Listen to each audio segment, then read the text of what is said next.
Consent. Sometimes I see the problem that some people have with consent in the strangest ways. There is a post that I've seen quite a bit recently, and it's talking about how Cardi B went from being a wife to being a baby mama. And they're acting like this is an automatic downgrade. Well, the problem is consent, right? You only stay a wife if you consent to being in that position, and you only become a baby mama if you again consent to being in that position. And the thing is, it's her choice.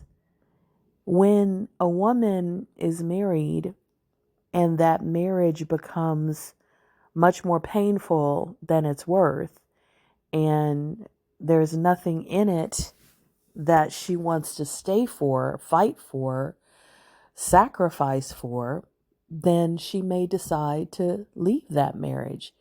And whatever happens after that is her choice.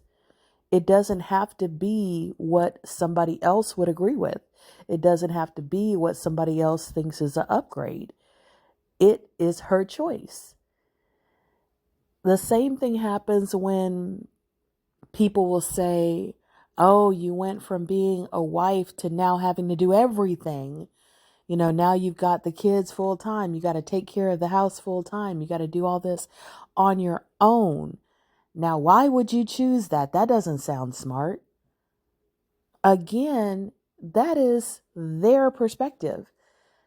Speaking as a woman who went from a wife to being a single mom, that was a very easy transition in terms of the workload. Now, emotionally, it was devastating, and there were a lot of, the death of dreams and grief and all that stuff. But when you talk about the workload, it's a whole lot easier, at least for me and for many women, to pay all the bills and to take care of the kids that I had, the two that I had, and the house and the car and everything that needed to be done, than it was to take care of a man and all those things, and often not have help from him. Often he was making more work than he was saving me from.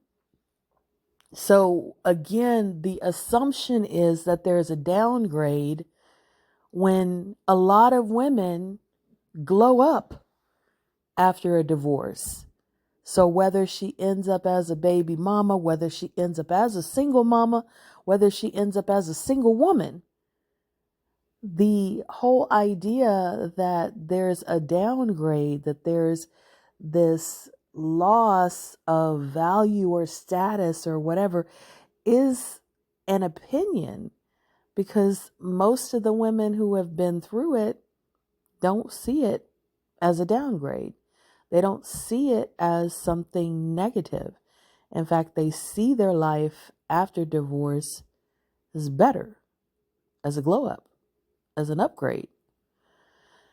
And I know that that goes against the messages that patriarchy wants to send out. But again, it's about priorities. It's about values. It's about quality of life.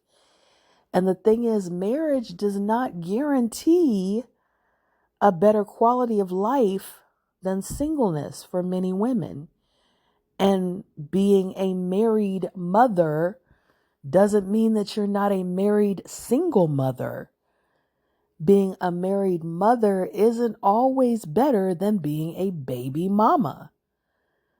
So once again, you can tell, or I can tell, that people's stereotypes are speaking for them.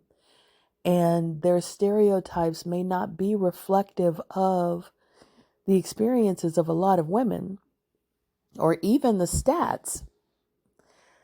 There are many, many, many posts and many, many articles and books and research and studies that say single women have better lives than married women.